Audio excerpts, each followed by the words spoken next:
Karengwa akakiiko k'eby'enguuto akarikwebenberwa Dickson Kateshongwa kwanga kuhinguzaho ku pulaani y'omwaka ogu enshonga bakuzegyekirira ba engineer ahabwo butakozesa kurungi sente y'empamushoro erya nyakazooba bagihinguza bwanyuma y'okushanganguza omwahanguuta ezabaire ziremiise okugihinguza zikozirwe kandi aha mutindo aho omunyeshengyero yayongera kushoboora ngu na zimwe zirikuburabura ziine kukorwa omu bwire butarikurenga kwezi kumwe. Kugirira aha nguuto ezitwarambura n'ezitwarambuye turebaho improvement y'amaani aha nguuto zikozirwe olw'okuba zitakozirwe twashanga ngu twayangira kwakuringaho pulaani bazikora kureka ezimwe zitwashanga harimu eshobwe kandi nabo tubabahereza okwezi kumwe bazikorekitinga nk'oruguuto rwamugina. Omu rukiiko rwashitama aha mbuga nkuru za disitulikiti bwanyuma y'okurambura enguuto omunyeshengyero wa Sheema y'amashuuma yashoboora kunabamwe ba engineer bimwe nibabikora n'akakiniikano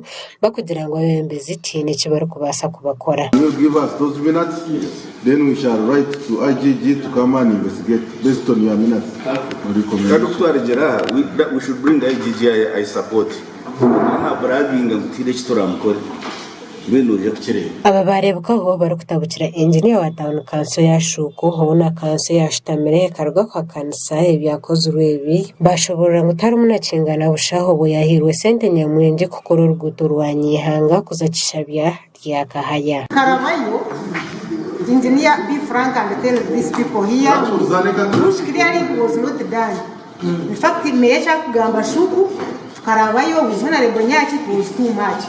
So yichiriza shobi yawe batakaza kukuletera vara kukuletera ujomba kwa this I found the radar there but we showed the work avuga ngo kuruga shabyo mdown kwa rwachaya immediately bahereze ukanoreba haramu ebyina. Bizira Boaz nkameya wa Shuku town council mu kugambaho na Sky TV yashobora kwababona barukurija kubengwa hembu yo kujumisa government abantu bakugira ngo teyine cyekozire sente value for money tizuru takwasa kugira ngo miliyoni 26 zikakorora uruguto kuruganyihanga kuraba Kishabe ukoze wari wakishaye at the same time tuyontura uruguto rwa ministry oriyono ruga ngoma rukuzitende bakuja miliyoni rukagana zinga zikozirwe abanyashema abitwine bona bayinjira n'abanyashema baba takwenda kora mirimo yuma tuzakubabinga. Mu rukiiko n'urumwe omunyeshengyero Dickson Kateshongwa yatabukira aba engineer haburi yashoboora ngo hakabamo akajogano wanyuma yo kushangwa ngo no barabe bayemereza okuhinguza wa plan bo bakagumiza mu bayeshireka batandika gukora tukajanga habe consultative process. So you were right to reach out to the area MP to identify priorities, and then when those priorities are identified, you bring them for this meeting for approval.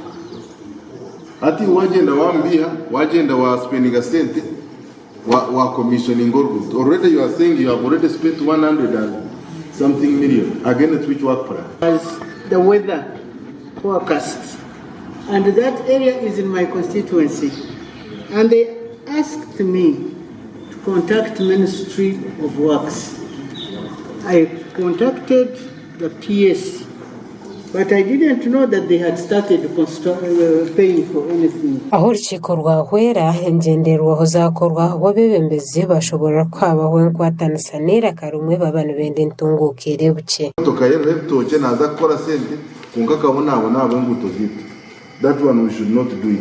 If you are not ready to do the road, don't tamper with it. Engendero Ebyahinguzibwa district yeneje kozesa biliyoni 1,10,30 gashakwa Gerard tugume muri Sheema aha Sky TV agenshonga.